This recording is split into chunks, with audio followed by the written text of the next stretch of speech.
Okay, so today we're going to talk about something that's, well, it's personal for pretty much all of us, right? But it's something we don't always stop to really think about. We're talking about a mother's strength, but we're going to look at it from a different angle, through this idea of an unseen ledger. So let me ask you something, and I want you to really think about it for a second. What did your mother dream of? And I don't mean her dreams for you. No, I mean for herself. Before she was mom, she was just her, with her own hopes, her own goals. What were they? Do you even know? Yeah, she had dreams too. It sounds so simple, right? But man, that line hits hard. It completely changes how you see things, doesn't it? Because you realize, oh, wow, before all of this, before me, she had this whole other life, just buzzing with possibilities that were all hers. But here's the thing. This isn't some sad story about lost dreams. It's not a tragedy. It's a story about a choice, a really conscious decision, a kind of quiet pivot inside her that changed her whole life's direction, all to make room for someone else's story. And it happened so quietly, you could totally miss it if you weren't looking. And that pivot, it doesn't mean her dreams just disappeared into thin air. Not at all.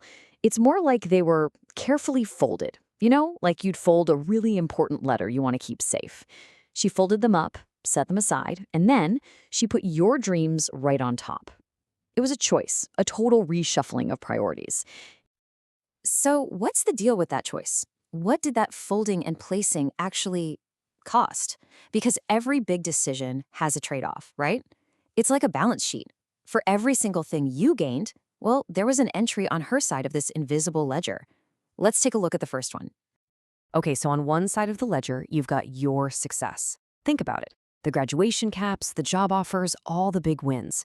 And on the other side, the cost, sleepless nights. And I'm not just talking about when you were a crying baby. I mean the nights she spent wide awake, worrying, planning, hoping for the very successes you ended up having. All right, what's next on this ledger? Your comfort. That feeling of peace and safety you had growing up. So, what was the price for that? So often, it was her silence. All the worries she kept to herself so you wouldn't feel burdened. The little frustrations she just swallowed. The times she bit her tongue just to give you the room you needed to figure things out on your own. And this one is probably the biggest entry on the entire ledger. Your happiness. Your pure, simple joy. And the cost for that? Her own life's wishes. That trip she always talked about but never took. The career she put on hold. The hobby she loved but didn't have time for anymore. All of it, traded for the incredible joy of watching you thrive.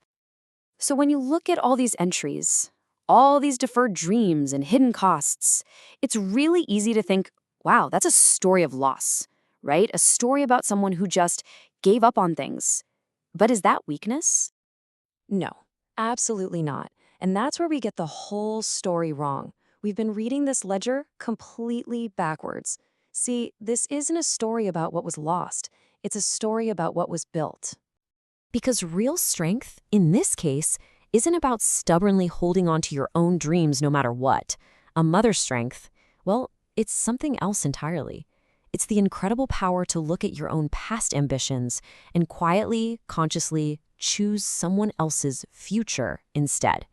That's not surrender. That's an act of creation. So what do we do with all this? Look, this whole ledger thing isn't supposed to make you feel guilty. Not at all. The point is to spark gratitude, to just see it. To value her really just means recognizing the strength behind all those choices and appreciating them right now, in the present. And that's where we'll leave it. Whether your mother is still around or whether these sacrifices are now just memories for you, the big question is the same. How do you honor that kind of strength? How do you take this new understanding and turn it into something real and meaningful? It's definitely something we're thinking about.